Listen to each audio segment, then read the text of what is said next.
আজি নূতন রতনে ভূষণে যতনে প্রকৃতির সতীরে সাজিয়ে দাও। আজি নূতন রতনে ভূষণে যতনে প্রকৃতির সতীরে সাজিয়ে দাও। আজি সাগরে ভুবনে আকাশে পবনে নূতন কিরণ ছড়িয়ে দাও। আজি সাগরে ভুবনে আকাশে পবনে নূতন কিরণ ছড়িয়ে দাও। আজি নূতন রতনে ভূষণে যতনে প্রকৃতির সতীরে সাজিয়ে দাও। আজি পুরানো যা কিছু দাও গো ঘুচিয়ে, মলিন যা কিছু ফেলো গো মুছিয়ে। পুরানো যা কিছু দাও গো ঘুচিয়ে, মলিন যা কিছু ফেলো গো মুছিয়ে। শ্যামলে কোমলে কনকে হীরকে ভুবন ভূষিত ভরিয়ে দাও। আজি নূতন রতনে ভূষণে যতনে প্রকৃতির সতীরে সাজিয়ে দাও। আজি নূতন রতনে ভূষণে যতনে প্রকৃতির সতীরে সাজিয়ে দাও। বাহ বাহ, খুব সুন্দর। শুভ নববর্ষ, সবাইকে নববর্ষের অনেক অনেক শুভেচ্ছা। আমি জানি আজকে আপনারা সবাই অনেক আনন্দ করছেন, কারণ রাস্তায় বের হলে দেখা যায় খুব সুন্দর করে মেয়েরা সেজে গুজে বের হয়েছে, এবং পুরুষরাও কিন্তু কম না, তারা সুন্দর সুন্দর পাঞ্জাবি পরে সবাই খুব সুন্দর করে নববর্ষ উদযাপন করছে। সো সেই নববর্ষ উদযাপনে আজকে আমাদের একদম স্পেশাল একটা এপিসোড। আমাদের সাথে তিনজন চমৎকার বন্ধু আছে। আমি জানি আজকে এই দিনে আপনারা আমাদের সাথে অবশ্যই যোগ দিবেন জুমে। জুম আইডি এবং পাসওয়ার্ড দেওয়া আছে স্ক্রিনে। জানিয়ে দিচ্ছি আমাদের সাথে কারা কারা আছেন। আমাদের সাথে আছেন সঞ্চিতা রাখি, শিক্ষক ও সঙ্গীত শিল্পী। শুভ নববর্ষ। শুভ নববর্ষ। খুব সুন্দর একটা গান গেয়েছেন, গান দিয়েই শুরু হয়ে গেল আমাদের নববর্ষের আড্ডা। খুব ভালো লাগছে, ধন্যবাদ এখানে আসার জন্য। অশেষ ধন্যবাদ, আমি আসতে পেরেছি, আমারও খুব ভালো লাগছে। আপনি এত সুন্দর উপস্থাপনা করেন, আমি আপনার খুব মানে ফ্যান। ও তাই? জানতাম না, জেনে খুব ভালো লেগেছে। তার পাশেই আছে ফারজানা বিনতে রহমান রিমা, স্বত্বাধিকারী ডিওসা মেকওভার বাই ফারজানা রিমা। কেমন আছো তুমি? আলহামদুলিল্লাহ ভালো। শুভ নববর্ষ। তুমি কেমন আছো? খুব ভালো আছি। আর এই যে তিনজন মানুষকে পেয়ে আসলেই খুব ভালো লাগছে। আজকের আড্ডাটা একদম ডিফারেন্ট একটা আড্ডা হবে। এবং একেবারে শেষের দিকে আছেন ফ্লোরা সরকার, শিক্ষক ও অভিনয় শিল্পী। কেমন আছেন আপনি? আলহামদুলিল্লাহ খুব ভালো আছি। শুভ নববর্ষ। এবং আপনাকে পেয়ে আরো বেশি ভালো লাগছে, কারণ একজন গুণী অভিনয় শিল্পীকে আমরা আজকে আমাদের মাঝে পেয়েছি। অনেক কিছু হয়তো জানতে পারবো আপনার কাছ থেকে। এবং আজকের আড্ডা আমাদের জন্য খুব স্পেশাল, কারণ সব দিকে এত সুন্দর করে করে সবাই ঘোরাঘুরি করছে। আমরাও কিন্তু সবাই খুব সুন্দর লাল সাদা না মাখামাখি করে আছি সবাই। সো আমি একটু আমাদের বন্ধুদের বলে দিই আমাদের আজকের টপিক হলো নতুন আলোয় নতুন ভালোই। সো আজকে মানে সবাই আমরা বলি না, যা গেছে তা চলে গেছে, পুরাতন জিনিসকে ভুলে যান, পুরাতন কষ্টকে ভুলে যান। পুরাতন কষ্ট ভুলে আমরা একেবারে নতুন আলো নিয়ে নতুনের দিকে এগোতে থাকি। আমরা অনেকেই আছি যারা আসলে ওই যে আগের গ্লানিগুলো নিয়ে একেবারে বসে থাকে, খুব নিজে আসলে সামনের দিকে আগাতে পারে না। আমি আজকে সবাইকে বলবো, সবাইকে উদ্দেশ্য করে বলবো, এই নতুন বছরে সবাই পুরাতন গ্লানিগুলো ভুলে একেবারে নতুন করে শুরু করুন। সো আমাদের সাথে আড্ডা দেওয়ার জন্য আমাদের আড্ডায় আসতে হলে কি করতে হবে? জুমে চলে আসতে হবে। জুম আইডি এবং পাসওয়ার্ড দেওয়া আছে স্ক্রিনে। আচ্ছা, আগে আপার কাছে চলে যাই। এখনো কি অভিনয় করছেন? না, এখন খুবই কম করছি। আমি গত বছর শুধু একটা ওয়েব সিরিজ করেছিলাম, তো অনেকটাই কমিয়ে দিয়েছি। মানে এখন আসলে নাটকগুলো পছন্দ হয় না ঠিক, হ্যাঁ স্ক্রিপ্ট সবকিছুর উপর ডিপেন্ড করে তো। এবং কিছু মনে না করলে বলে এখনকার স্ক্রিপ্টগুলোও কেমন যেন, হ্যাঁ এই সিনের জন্য এইরকম একটা সিন, আচ্ছা তুমিই ডায়লগ বলো, হ্যাঁ তোমরা কথা বলছো, তোমরাই ডায়লগ শুরু করো। তো আপনি যেটা বলতে চাচ্ছেন আমি বুঝতে পেরেছি, যদিও না আমার মতে বলা উচিত, ভালো হওয়ার জন্য আসলে বলা উচিত, তাই না? এক্স্যাক্টলি সেটাই, ভালো কিছু শিখবে তাহলে। সমালোচনা মানে শুধু মানে ওদের কোনো মানে এখন যারা করছে ওদের দুর্নাম করা না, মানে বরঞ্চ শিখিয়ে দেয়া যে সবকিছু তৈরি না থাকলে মানে আসলে নাটক শিল্পের জায়গাটা এটা তো খুব তৈরি হওয়ার জিনিস। এই যে ওর গানটা শুনছিলাম আমার এত ভালো লাগছিল, মনে হচ্ছিল ও একদম ভেতর থেকে গানটা গাইছে। হ্যাঁ, তো এই সব কিছুই কিন্তু শিল্পকর্মের কাজটাই হচ্ছে একেবারেই সব অনেক মানে সাধনার কাজ, অধ্যাবসায়ের কাজ। হ্যাঁ, তো এমনকি আমরা যখন অভিনয় করতাম, মানে আমরা তো অনেক আগের আর্টিস্ট, সেই বিটিভির আর্টিস্ট, তো আমাদের মাথায় কিন্তু কোনোদিন, এবং আপনি ইয়াং সময় আরো অনেক সুন্দর, না ইয়াং সময় সবাই সুন্দর থাকে, হ্যাঁ না এখনো সুন্দর, তখন আরো সুন্দর ছিলেন। আমি এখন রিকল করছি, ওনাকে দেখে দেখে রিকল করছি, অনেক ছোটবেলায় হয়তো দেখেছি, সো মানে অন্যরকম বিউটি। আচ্ছা যাই হোক, তো হয়েছে কি আমরা যখন অভিনয় করতাম আমাদের মাথায় কিন্তু কখনো স্টার হওয়ার চিন্তা কিন্তু কখনো থাকতো না। হ্যাঁ, মানে একদমই না, মানে একেবারে এত সিরিয়াসলি। বিশেষ করে আমি একজনের কথা বলবো, অবশ্যই না বললেই না, আতিকুল হক চৌধুরী। আচ্ছা, উনি রিহার্সাল তো হতো 5-6 দিন, একদম মানে মাস্ট রিহার্সাল, এবং ফাইনাল রিহার্সালের দিন উনি করতেন কি আমাদের কাছ থেকে স্ক্রিপ্ট নিয়ে নিতেন, স্ক্রিপ্ট নিয়ে বলতেন যে স্ক্রিপ্ট ছাড়া এই ড্রাই রিহার্সাল করতে হবে। এটা গেল, এবং কোনো সিকোয়েন্সে যদি কান্নার ইয়ে থাকতো, আতিকুল হক চৌধুরী কিন্তু উনি মারা গেছেন অবশ্য, তো যদি কোনো কান্নার কোনো মানে সিন থাকতো এখনই কাটতে হবে। এতটাই কড়াকড়ি, মানে কড়াকড়ির মধ্যে আমরা আর্টিস্ট হয়েছি, মানে একেবারে যতটা স্ট্রিক্ট হতে পারে। তো কাজেই হয়েছে কি, ফেরদৌসী মজুমদার বলি, সুবর্ণা মুস্তফা, আফসানা মিমি, বা যারা আছে আরো আর্টিস্ট যারা, মানে হুমায়ুন ফরিদির কথা তো মানে বলতে হয়, মানে ওনার আনপ্যারালাল। তো এরা মানে ওনারা হয়েছিলেন কি, কখনো স্টারের চিন্তাটা মাথায় ছিল না। আমি অভিনয় করতে আসছি, অভিনয়টা করব, সিরিয়াসলি করব। আমি অবশ্য এখন তোমাদের কথা আমি ঠিক জানি না মানে কতটা তোমরা সিরিয়াস, মানে যাই হোক আর আমরা অনেক সিরিয়াস, খুবই ভালো হয়। হ্যাঁ, তো আমাদের গল্পগুলো আর কি বললাম, এটাই। না আপনি যেটা বলছেন আসলেই ঠিক। আমার মাঝে মধ্যে মনে হয় এই যে আপা বললেন না তখন অনেক বেশি সিরিয়াস ছিল, এবং এত মানে আমরা অভিনয় শিল্পী হব, ওই যে নায়িকা হওয়া বা এই হওয়া, ক্যারেক্টার আর্টিস্ট হব, আমার কেন জানি মনে হয় এখন যত এই যে সোশ্যাল মিডিয়া, হ্যাঁ সোশ্যাল মিডিয়ার বদলতে কিন্তু এমনি এমনি অনেকে নায়িকা হয়েছে।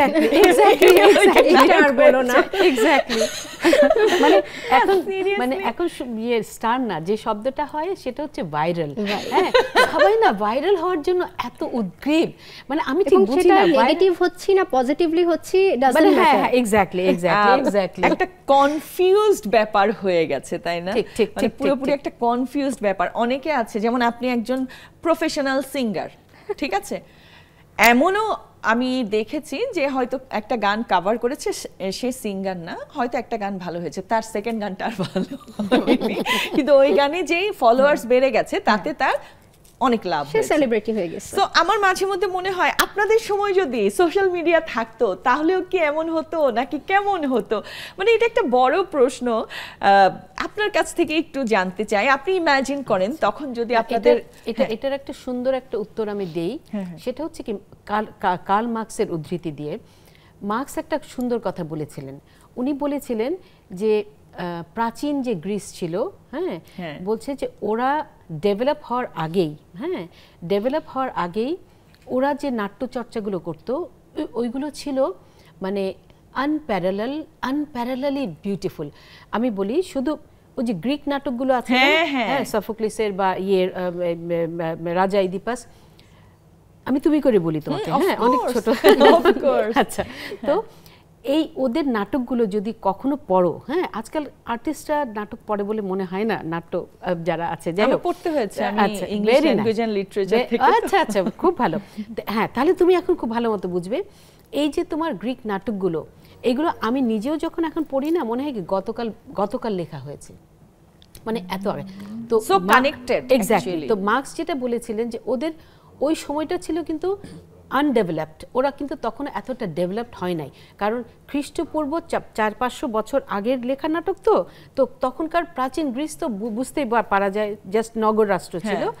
তো আমার যেটা মনে হয় আমাদের সময় যেটা ছিল, তুমি যেটা বললা যে আপনাদের সময় যদি সোশ্যাল মিডিয়া থাকতো, তখন আপনারা কি এরকম যতটা সিরিয়াসনেসের কথা বলছেন ওরকম থাকতে পারতেন?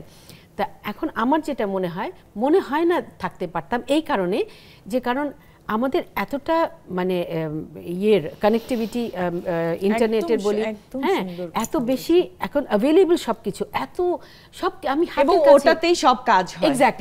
এক্স্যাক্টলি। আমি জাস্ট রিমা খুব মাথা নাড়ছে, আমি একটু ওর কাছে যেতে চাই। মোবাইলটা শুধু সামনে নিলেই হলো, আমার আর কিচ্ছু করতে হবে না। কিচ্ছু করতে হয় না, এক্স্যাক্টলি। 2 ঘন্টা শেষ, এখনই সময় শেষ। হ্যাঁ, বলো তোমার কাছ থেকে একটু শুনি। তোমার এই যে ডিওজা, হ্যাঁ, আমি একটু ডিওজা নিয়ে শুনতে চাই যে কত বছর হলো তুমি তোমার স্টুডিও সেটআপটা করেছো? আমার মেকআপ আর্টিস্ট হিসেবে জার্নি আলহামদুলিল্লাহ 9 বছর, আর স্টুডিও দিয়েছি মোটামুটি আরও 6 বছর আগে।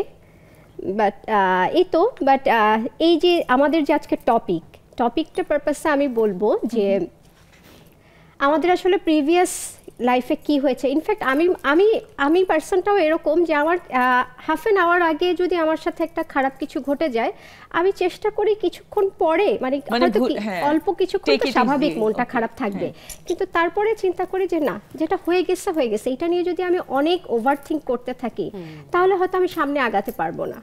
সো আমি ওই জিনিসটা একদম পছন্দ করি না।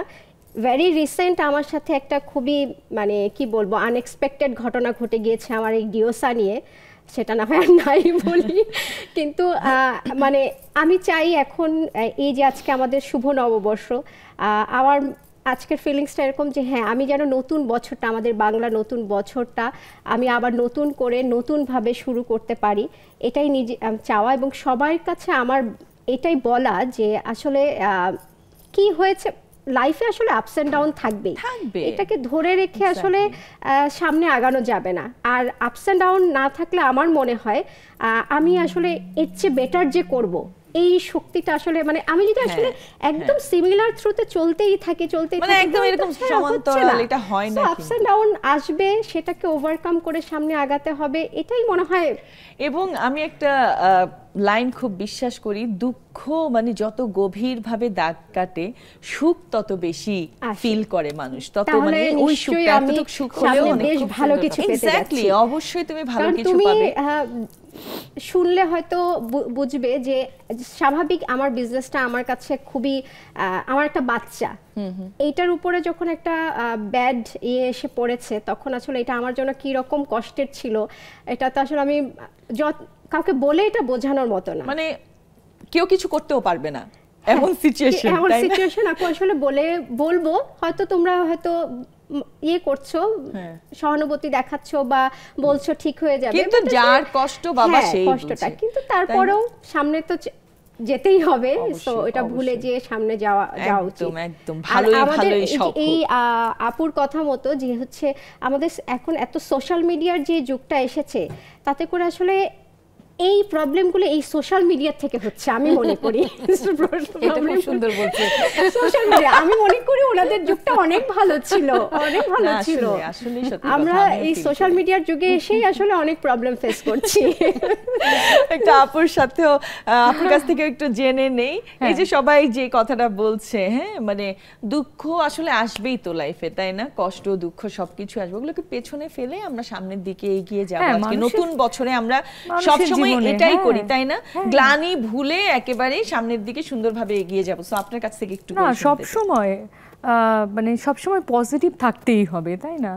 আমরা যত বেশি আশাবাদী হব তত বেশি আমরা ভালো করব, আমরা সাকসেসফুল হব।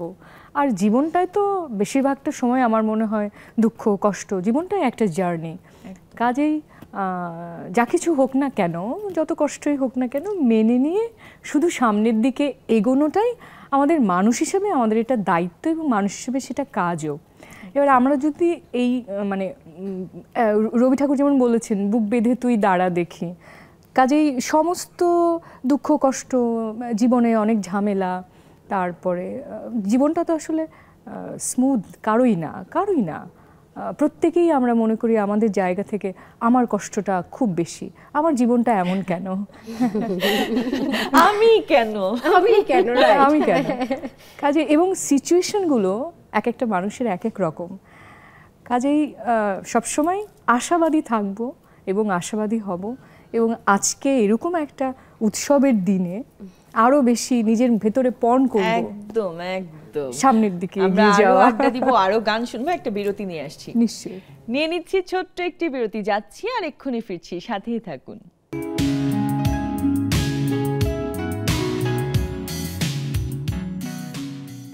আবারও ফিরে এলাম আমাদের আড্ডায়। আড্ডা কিন্তু ধুমসে চলছে। সো আপনারা যারা আমাদের সাথে আড্ডা দিতে চান, সরাসরি আড্ডা দিতে চান, তাহলে জুমে চলে আসুন। জুম আইডি এবং পাসওয়ার্ড দেওয়া আছে স্ক্রিনে। অলরেডি শুনতেই পেয়েছেন, আমরা একটা গান অলরেডি শুনে ফেলেছি, এবং যেহেতু আমাদের সাথে সঙ্গীত শিল্পী আছে, আমি সবসময় বলি সঙ্গীত শিল্পী থাকা মানেই হচ্ছে আমি কয়েকটা গান শুনে ফেলবো এবং আপনারাও আমার সাথে সাথে গান শুনবেন। সো দেরি না করে জুমে চলে আসুন। আর আবারও বলছি, যারা যারা আছেন একটু লজ্জা পান, কিন্তু আসতে ইচ্ছে করে, ইচ্ছেটা আছে বাট লজ্জাও আছে। সো লজ্জা আজকের দিনে, আজকে নববর্ষে 1432 বঙ্গাব্দ, সো আজকের দিনে আপনারা এই লজ্জা ফেলে আমাদের সাথে যুক্ত হয়ে যান জুমে, কারণ আমরা সবাই নারী, এখানে যাদেরকে পাবেন তারা সবাই নারী, এটা শুধু নারীদের জন্য, পুরুষরাও দেখতে পারে। তো দেরি না করে চলে আসুন জুমে। আচ্ছা, আমরা আরেকটা গানে চলে যাই, তারপর আমরা আবার আড্ডা দেব। হ্যাঁ, মানে এখন এই যে এই উৎসবে এই যে মানুষের মিলন, চারিদিকে তো খুব আনন্দ, অনেক সকাল থেকে তো শুরু হয়েছে, সকাল থেকে ইনফ্যাক্ট ভোর থেকে চারিদিকে নকশা, মানে এমনকি আমার বিল্ডিং এর, আমাদের তো একটা কমিউনিটি, 10টা বিল্ডিং, সো আমাদের এক একটা বিল্ডিং এর পাশে পাশে কালকে রাতে খুব সুন্দর করে নকশা করেছে, এত সুন্দর কালারফুল। হ্যাঁ, শুনি একটু গান। বহে নিরন্তর অনন্ত আনন্দ ধারা, বহে নিরন্তর অনন্ত আনন্দ ধারা,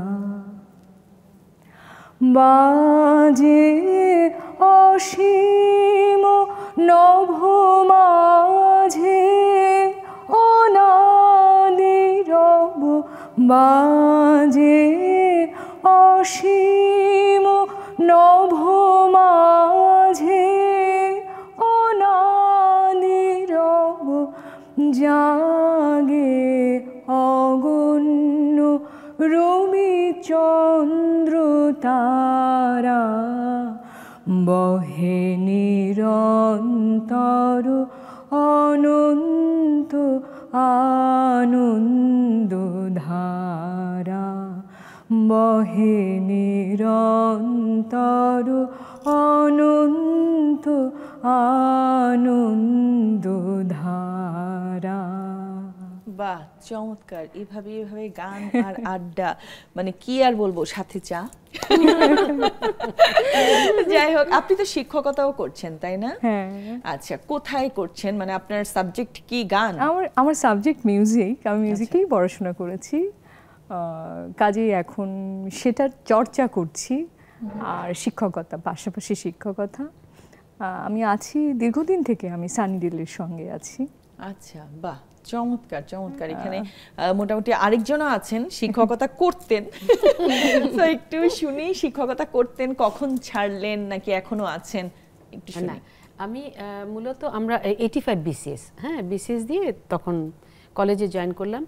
কত কিছু করেছেন এই মানুষটা, না না না, ঠিক, মানে এত গুণী একজন মানুষ আমাদের সাথে বসে আছে।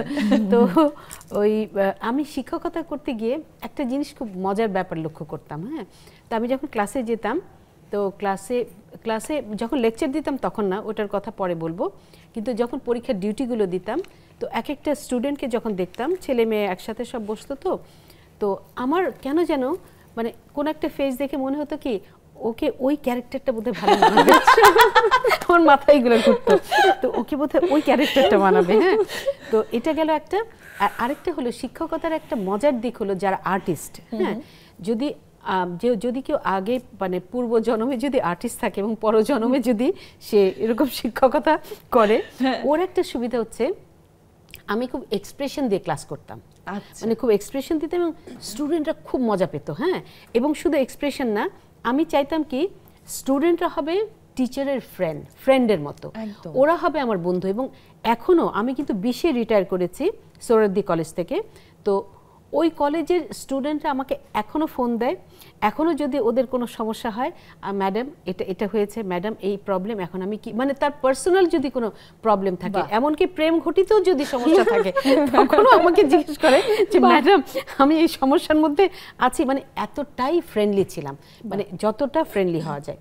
আর চেষ্টা করতাম ভালো মতো বুঝিয়ে বলতে। এটা মানে ভালো আমি মনে করি, মানে আমার মনে হয় আগের টিচাররা মানে এরকমই ছিলেন। না, এখনো হয়তো আছে, এখনো হয়তো আছে।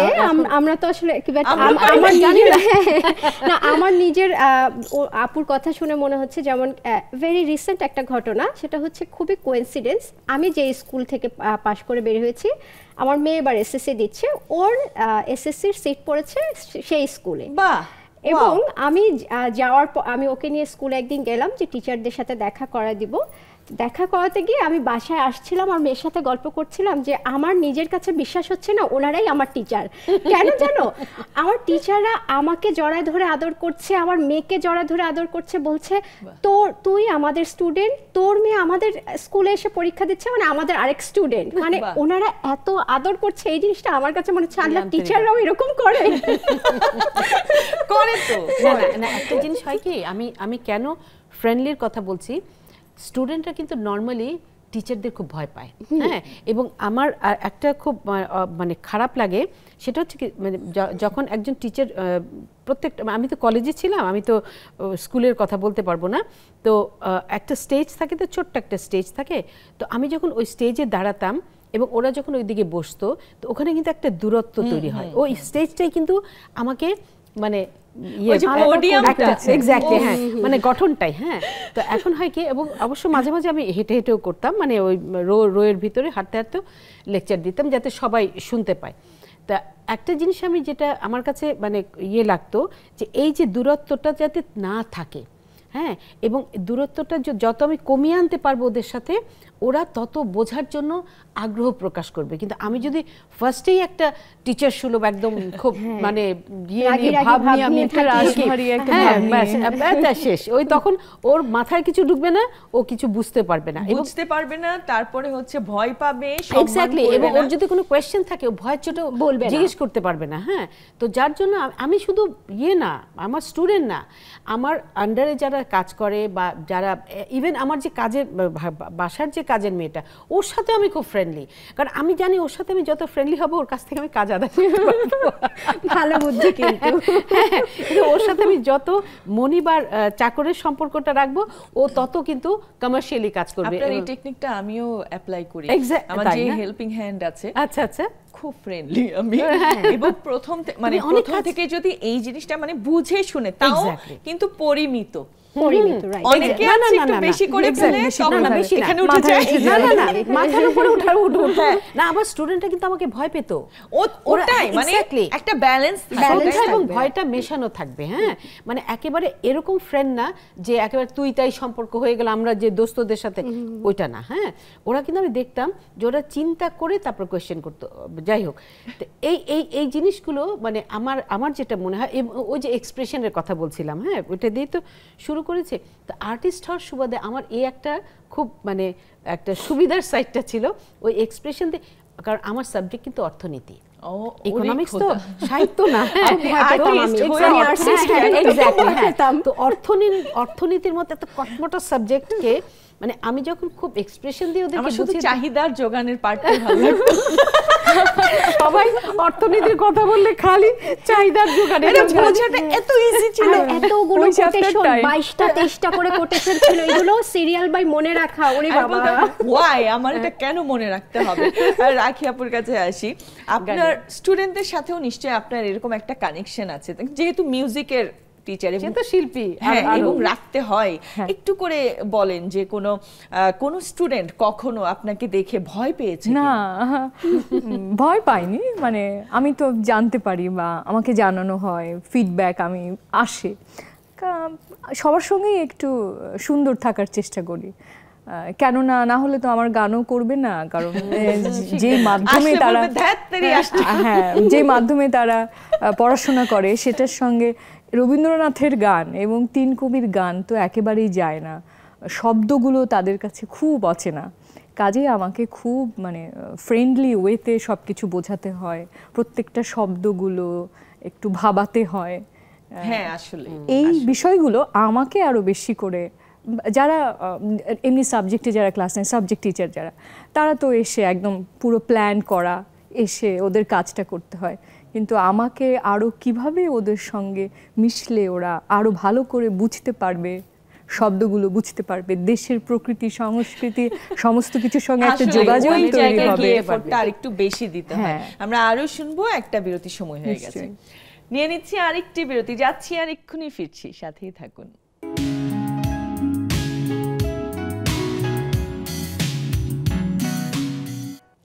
আবারও ফিরে এলাম আমাদের আড্ডায়। আড্ডা অনেক অনেক অনেক বেশি জোশ হচ্ছে, কারণ আমরা শুধুমাত্র বৈশাখ নিয়ে না, সবকিছু নিয়েই কথা বলছি, কারণ ভালো থাকতে হবে, ভালো থাকার যা যা আছে সবকিছু নিয়ে আমরা আড্ডা দিচ্ছি। সো আপনি আড্ডায় যুক্ত হতে চাইলে তাড়াতাড়ি চলে আসুন জুমে, জুম আইডি এবং পাসওয়ার্ড দেওয়া আছে স্ক্রিনে।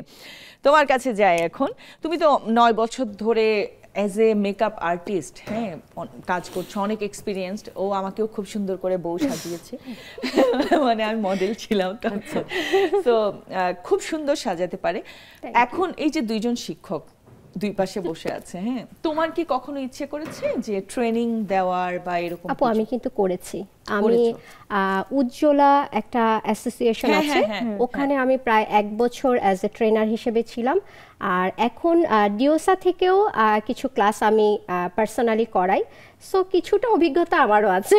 ওটা তাহলে তুমিও তো শিক্ষক, তিনজন শিক্ষককে সামনে বসে আছি, মাঝে মধ্যে আমিও করি, ওটা অন্য সেক্টর আর কি, থাকে না যে স্টাইলিং এর উপরে, ধরো অ্যাক্টিং এর, যেহেতু থিয়েটারে আছে অ্যাক্টিং এর উপরেও কিছু কিছু থাকে।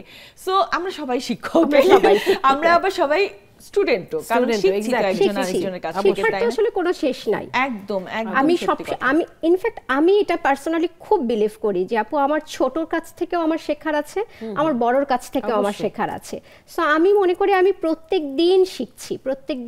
এবং খেয়াল করে দেখবা, আমি খুব অবজার্ভ করি, যখন যেহেতু অ্যাক্টিং এর জন্য লাগে, রাস্তায় যখন বের হই আমরা, তখন জ্যামে তো পড়ি, জ্যাম ছাড়া তো আর পৃথিবীতে কিছু নাই, মানে বাংলাদেশে অনেক জ্যাম, তো দেখা যায় ধরো গাড়ি হোক, সিএনজি হোক, বাইক হোক, যেখানেই বসে আছি আমি মানুষ দেখি, প্রচুর মানুষ দেখি। কেউ যখন যাচ্ছে, পার হয়ে যাচ্ছে, আমি তাকেও খেয়াল করছি, তার হাঁটার ইয়েটা কেমন, তার এক্সপ্রেশনটা কেমন, সে কতটুকু তাড়াহুড়ায় আছে। তাহলে আমার যখন এরকম একটা ক্যারেক্টার আসবে, আমি ওকে ফলো করব। একজন ভিক্ষুক কিভাবে ও ভিক্ষা চাচ্ছে, ঠিক আছে, একজন ওই যে গামছা বিক্রি করে না, আপা 100 টাকা, 100 টাকায় 5 পিস, 100 টাকায় 5 পিস, তো আমি ওটাও দেখি। আসলে সবার কাছ থেকে একটু একটু করে নেই, ওটাও কিন্তু আমার জন্য এক ধরনের আলো, এই যে আলো থেকে ভালো, তাদের কাছ থেকে একটু একটু নিয়ে আমি আমার জায়গায় এবং ওটা কিন্তু তুমি একদম ওদের বাস্তব চরিত্রটা দেখছো, অ্যাক্ট না, কিন্তু রটা দেখছো, সো ওইটা দেখে যেটা নিতে পারছো সেটা কিন্তু খুবই ডিফারেন্ট, মানে কোনো আর্টিস্টের কাজ দেখছি, দ্যাট মিন্স সেও অ্যাক্ট করছে, সেটা দেখে শিখছি, কিন্তু ওটা তো একদম র, যেটা এবং মজার ব্যাপার হচ্ছে মাঝে মধ্যে দেখা যায় না রাস্তায় ঝগড়া, একটা সিএনজি ওয়ালার সাথে একটা বাসের কন্ডাক্টর ঝগড়া শুরু করলো, এই করলো সেই করলো, তো দেখি আর মাঝখানে আমিও পাশ থেকে বলি, না দোষটা কিন্তু আপনার ছিল, আপনি বলেন কিছু বলেন কিছু বলেন। তো এইগুলা কিন্তু মানুষের, মানে আমি মনে করি মন ভালো রাখে। আচ্ছা, এই প্রসঙ্গে একটা কথা বলে নেই, ওই তোমার রাক্ষসী একটা নাটক হচ্ছিল, রওশন জামিল ছিলেন একজন আর্টিস্ট, তো উনি ওনার রোলটা ছিল মানে মেথর পাড়ার কিন্তু গল্প, তো উনি ছিলেন মেথরানি। এই নাটকটা করার আগে নাকি 7 দিন উনি সকাল থেকে বিকেল পর্যন্ত মেথর পাড়ায় থাকতেন, মানে ওদের লাইফস্টাইলটা পুরাটা তো মানে বোঝার জন্য, মানে আমার এই জন্য মনে পড়লো, এই জন্য আমার যেটা মনে হয় ও অনেক বড় শিল্পী হবে একদিন। হ্যাঁ, এখন তো হয়েছেই, আরো বড় হবে, কারণ না না এই বয়সী ওর কিন্তু মনে হচ্ছে যে ও যে সবকিছু খেয়াল করছে, মার্ক করছে, এটা কিন্তু আর্টিস্টদের জন্য একটা কম্পালসারি একটা শিক্ষা। এটা একদম সত্যি কথা। যেমন কিছু গত বছর একটা ফিল্মের শুটিং এখনো রিলিজ হয় নাই, ওটা হচ্ছে সুন্দরবনে হয়েছে শুটিংটা, এবং আমার যে ক্যারেক্টারটা ছিল ওটা হচ্ছে বানিয়াচর পতিতাপল্লী। সো ওখানে গিয়ে ওদের কাছ থেকে শাড়ি নিয়ে পরে তারপর আমি ক্যারেক্টারটা ডায়লগ ডেলিভারি দিয়েছিলাম। আচ্ছা, সো এই ব্যাপারগুলো না থাকে না আসলে। সবাই তো আর্টিস্ট এখানে, তাই না? আপনি একজন আর্টিস্ট, তুমি একজন আর্টিস্ট, আপনি আর্টিস্ট, ফিল করতেও খুব ভালো লাগে। আমাদের এই পুরো আড্ডার পেছনেও যারা আছেন তারাও কিন্তু সবাই আর্টিস্ট। কেউ হয়তো ক্যামেরার পেছনে আছে, কেউ হয়তো পিসিআর আছে, সবাই মিলেই কিন্তু একটা ব্যাপার ঘটে যাচ্ছে, এবং এটা শিল্প, এটাই শিল্প। এবং ভাবতেও খুব ভালো লাগে না, মানে যা সুন্দর অ্যাস্থেটিক যা তার সাথেই তুমি আছে। তোমার এটার কথা বলাতে মনে পড়ে গেল যে তোমার আমাদের হীরামান্ডি শুটটার কথা মনে আছে? ওটা নিয়ে যে আমি কত পড়াশোনা করছিলাম, রাতের পর রাত আমি ওটা নিয়ে আগে পড়াশোনা করলাম যে এটাকে আমার ঠিক ওইভাবে ফুটায় তুলতে হবে। সো এইটা আমিও কিন্তু ওইভাবেই চেষ্টা করেছি যে উনি আসলে কি কি করেছিল, সঞ্জয় লীলা ভান্সালী কি কি করেছিল। এবং আমার মনে আছে, তোমার তো ভোলার কথা না, যে আমি তোমাদেরকে প্রত্যেকটা পার্ট দিয়েছিলাম যে বুঝে বুঝে যে ওকে এই পার্টটাতেই ভালো লাগবে, ওকে এই পার্টটাতেই ভালো লাগবে, এরকম করে ক্যারেক্টার চুজ করে করে আমি দিয়েছিলাম। অনেক কাজ হয় জুমে। আমাদের বন্ধুরা বাবা বাবা বাবা কি সুন্দর করে সবাই চলে আসছে পয়লা বৈশাখের একদম সাজ নিয়ে, খুব ভালো লাগছে সবাইকে দেখে। শুভ নববর্ষ, আমায় শুনতে পাচ্ছেন? শুভ নববর্ষ আপু। বাহ, মানে মমি আপু আপনাকে তো সেই লাগছে। ধন্যবাদ আপু, এই মাত্রই শাড়িটা ক্রিয়েশন করলাম আপু, অনেক দেরি হয়ে গেছে, বের হচ্ছি। মনে করলাম নাদিয়া আপুর সঙ্গে একটু কথা বলে যাই। হ্যাঁ হ্যাঁ অবশ্যই। তো সকাল থেকে কি ব্যস্ত ছিলেন নাকি একটু ঘুরতে টুরতে গিয়েছিলেন? আজকে এই পর্যন্ত আপু বের হই নাই, এই যে এই মাত্র বের হব। বাহ বাহ, মনে করলাম একটু ঘুরে আসি। খুব সুন্দর লাগছে। একটু পিছন ফিরে দেখান তো কি ফুল দিয়েছেন আপনি। বাহ, ব্লাউজটাও সুন্দর তো, খুবই সুন্দর। আমি শিওর এগুলো সবগুলো হচ্ছে আপনার পেজের, তাই না? জি আপু, এটা আমি আমার জন্য করলাম আপু। আচ্ছা, তারপর দেখবেন অর্ডার পেয়ে গেছেন। সুন্দর করে করে ছবি দিবেন, খুব ভালো লাগবে, খুব ভালো লাগবে। Thank you so much Momi আপু, এত সুন্দর করে সেজে আসার জন্য অনেক অনেক থ্যাঙ্কস। মিষ্টি আপা, শুভ নববর্ষ। এই যে আজকের এত সুন্দর টপিক, নতুন আলোয় নতুন ভালোই, বলেন এই যে আজকে একটা সুন্দর দিন, আজকে বছরের শুরু, ঢুকলো একটা বছর শুরু হলো। সো আপনার প্ল্যান কি, ভালো ভালো কি করার প্ল্যান আছে একটু শুনি। ধন্যবাদ আপু, সবসময় খুব খুশি লাগছে আপনাকে দেখে। বছরের শুরুতে আমার প্রিয় আপুকে দিয়ে অনুষ্ঠানটা শুরু, এর জন্য ভালো লাগছে। আমন্ত্রিত অতিথিদের অনেক ভালোবাসা, শুভেচ্ছা, শুভ নববর্ষ, নতুন আলো, নতুন ভুবন। আপু, আলো ছাড়া তো দুনিয়াই চলবে না। পৃথিবীর সবচেয়ে ভেরি এসেনশিয়াল এলিমেন্ট হচ্ছে আলো। আলো মানুষকে জীবন দেয়, আলো মানুষকে ধ্বংস করে। আমি চাই শুভ নববর্ষে এই আলোটার সবচেয়ে ভালো জিনিসগুলো আমরা নিব এবং ধ্বংসাত্মক জিনিসগুলো আমরা ছুঁড়ে ফেলবো। ইসরায়েল, গাজা, ফিলিস্তিনি যে কষ্ট, এই আলোটার ধ্বংস চাই, ধ্বংসাত্মক আলো চাই না, চাই সুন্দর আলো। কবি রবি ঠাকুরের ভাষায়, আলোয় আমার আলো, আলো ভুবন ভরা, আমাদের ভুবনটা ভরে যাক আলো, আলো, সুন্দর আলো। ধন্যবাদ আপু। ধন্যবাদ আপা। নেলি আপা, শুভ নববর্ষ। নেলি আপা, শুভ নববর্ষ সবাইকে। বলেন আপনার এই যে নববর্ষের শুরুটা কেমন কেটেছে এবং আপনি কি কি করতে চান সামনে? আসলে আমরা তো সবাই আসলে ভালো চাই, সব সময় সবকিছুই ভালো হোক, মানে যা খারাপ যা মন্দ ছিল সব মুছে যাক একদম আমাদের সবার জীবন থেকে, ভালোটাই আসুক আলো হয়ে। তো ওই ভালোটাই আলো ছড়াক সবার জীবনে, সবাই শুধু দেশে নয় পুরো বিশ্বে যেন ভালোটাই পুরো পৃথিবী জুড়ে থাকে, সব মন্দ শেষ হয়ে যাক, ধ্বংস হয়ে যাক, ভালোই পুরো পৃথিবীটাই ছড়িয়ে যাক, এটাই চাই। ধন্যবাদ আপা, ধন্যবাদ। রীতা পোদ্দার আপা শুনতে পাচ্ছেন? রীতা আপা, না মনে হয় রীতা আপা শুনতে পাচ্ছেন? হ্যাঁ শুনতে পাচ্ছি। শুভ নববর্ষ আপা। প্রথমে দেখা আসলে পাইনি। শুভ নববর্ষ আপা। হ্যাঁ, আপনি বলেন, কিছু বলতে চাইলে বলে ফেলেন। এই নববর্ষে ভালো আছেন নিশ্চয়ই, আর জিজ্ঞেস করলাম না, সো বলে ফেলেন। হ্যাঁ আপা, ভীষণ ভালো আছি, দিনটা ভালো কাটলো। সকালবেলা থেকে মানে পুজো দেওয়া শুরু করলাম আসলে পুজো দিয়েই। আমাদের তো আজকে বিশেষ দিন, অনেক পূজা পার্বণের ব্যাপার থাকে, মন্দিরে গেলাম, হ্যাঁ বিকেলে একটু ঘুরতে গেলাম, তারপর তাড়াতাড়ি চলে আসলাম, একটু মুখ দিয়ে বসে পড়লাম চেঞ্জ করে, যে একটু বছরের প্রথম দিন তো দেখি। আর তোমার হাসি তো মনে করো মানে মানুষ বলে যে মুক্ত ঝরে, কিন্তু আসলে এত অন্তরটা টাচ করে না, চিন্তাই করা যায় না। বাচ্চা বাচ্চা একটা হাসি, একটা আদর, কেমন যেন আসলে এটা খুশি করার জন্য না, বছরের প্রথম দিন সত্যি সত্যি বলছি। সবাই অনেক ভালো থাকুক, আমাদের পরিবার, দেশ এবং যারা মানে কষ্টে আছে তাদের মধ্যে থেকে যে কষ্টটা দূর হয়ে যেন সকলের যেন এই সুন্দর ভাবে সামনে বছরটা যেন চলতি বছর চলা শুরু করলো সেটা যেন ভালো কাটে, সেই প্রার্থনা করি ঈশ্বরের কাছে। ধন্যবাদ আপা। অনেক অনেক ধন্যবাদ আপা। খুকু আপাও আছেন, খুকু আপার সাথে কথা হবে একটা বিরতির পরে। নিয়ে নিচ্ছে একটি বিরতি, কোথাও যাবেন না, সাথেই থাকুন।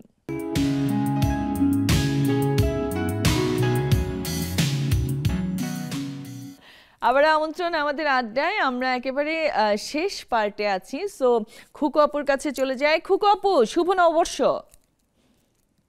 শুভ নববর্ষ আপু, কেমন আছো? খুব ভালো আছি। আপনার লালটা একটু করে দেখা যাচ্ছে, সাদার পরিমাণটা বেশি, হ্যাঁ একটু করে দেখা যাচ্ছে। না সুন্দর লাগছে, সুন্দর লাগছে। আচ্ছা, আপনার কাছ থেকে একটু শুনি, আজকে এই যে আজকের দিনটা কেমন যাচ্ছে, বা এখান থেকে এই জুম থেকে বের হওয়ার পরে কি কোথাও যাবেন কিনা? আজকের দিনটা প্রচন্ড ব্যস্ততার মধ্যে গেছে। ভোরবেলা সকাল থেকে রুটিনটা বলি, ভোর 4টায় ঘুম থেকে উঠলাম, 6টায় বাচ্চাকে নিয়ে হাজবেন্ডকে নিয়ে রমনার বটমূলে গেলাম বর্ষা বরণ উদযাপন করতে। সেখান থেকে আবার 9টার মধ্যে বাসায় এসে পান্তা ইলিশ রেডি করলাম। আমার বাসায় গেস্ট আসছিল, আমাদের ভবনের যে নির্বাচিত কমিটি হয়েছে আমি কিছুদিন আগে, সেই কমিটির সকল সদস্যরা আমার এখানে পান্তা ইলিশ খেতে আসলো সকালবেলা। তো তারা ঠিক হয়নি, আপনি বলতেন আমরাও চলে যেতাম। এখন আড্ডা দিচ্ছি, সন্ধ্যার পরে কোথাও যাওয়ার ইচ্ছে নাই, এখন আড্ডার মধ্যেই আছি। এই যে জুমের আড্ডায় বসলাম এতদিন পরে, আজকে সবকিছু একসাথে পেয়ে গেছি, সবকিছু একসাথে পেয়ে গেছি। বাহ, তাহলে এই যে নতুন আলো আপনার জন্য ভালো কিছুই এনেছে। তবে নতুন বছরটা ভালো হবে ইনশাআল্লাহ, সবার ভালো হোক এটাই চাই। নতুন বছরের শুরুটা ভালো হয়েছে, সামনেও ভালো, সবাই ভালো থাকুক, সুস্থ থাকুক, এই কামনাই করি। বাহ, চমৎকার, শুভ নববর্ষ। ধন্যবাদ আপা।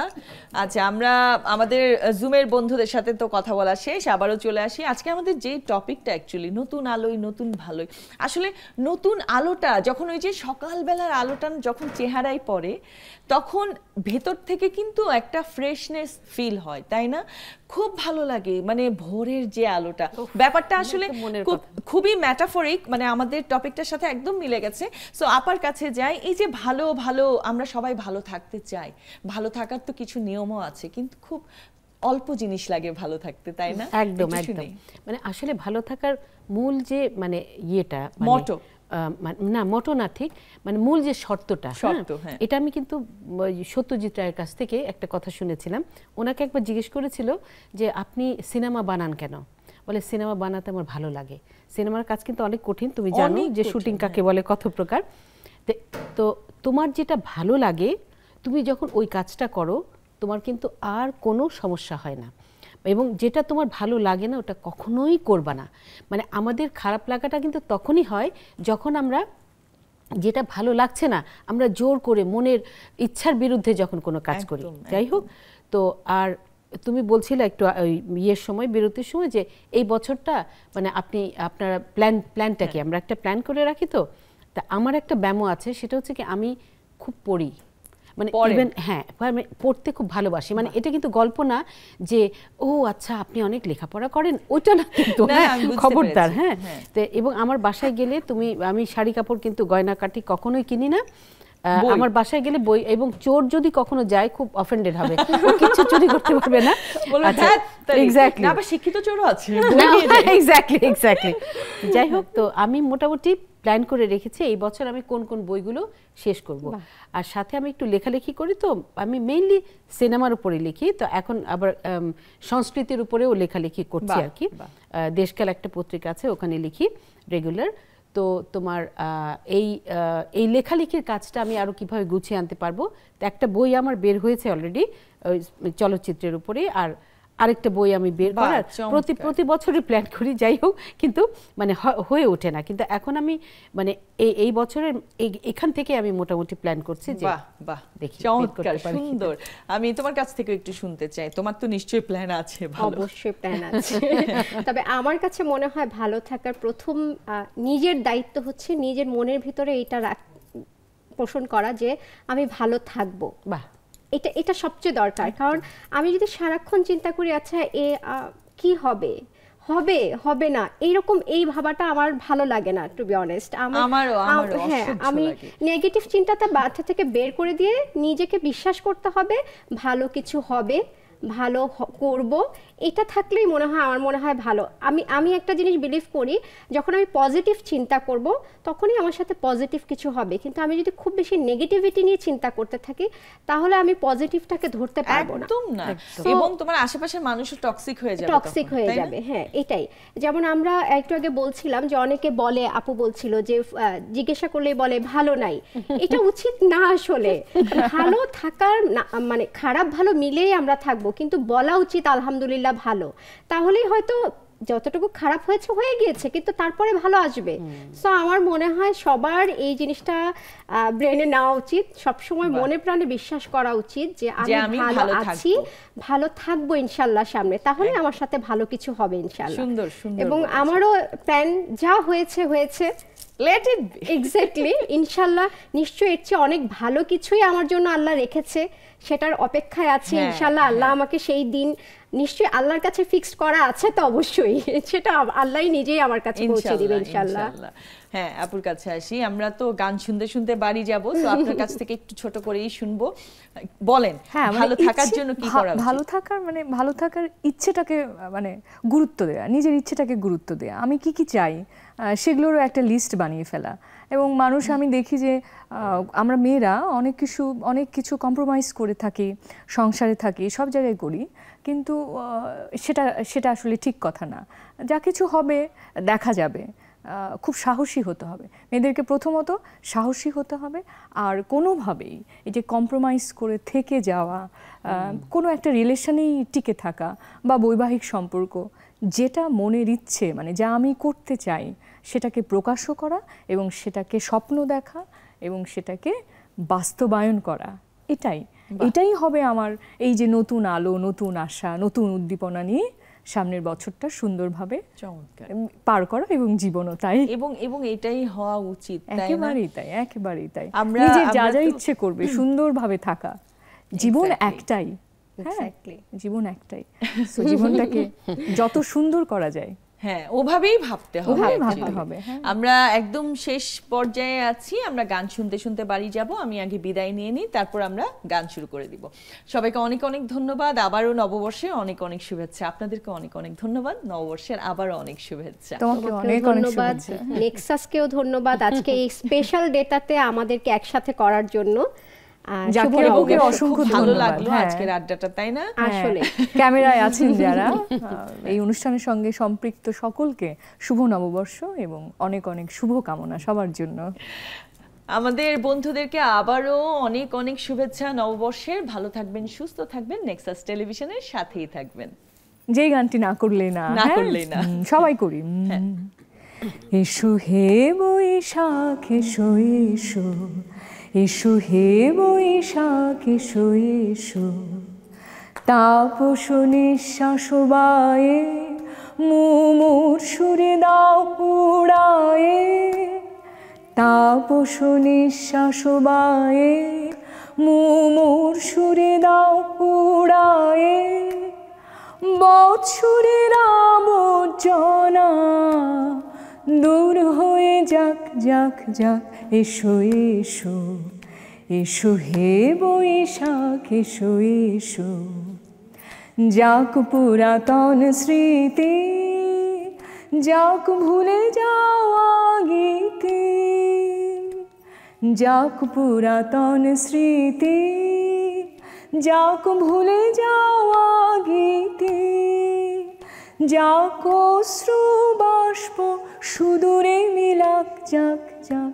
এসো এসো এসো হে বৈশাখ এসো এসো, এসো হে বৈশাখ এসো এসো। তাপস নিঃশ্বাস বায়ে মুমুর সুরে দাও উড়ায়ে, তাপস নিঃশ্বাস বায়ে মুমুর সুরে দাও উড়ায়ে। বৎসরের আবর্জনা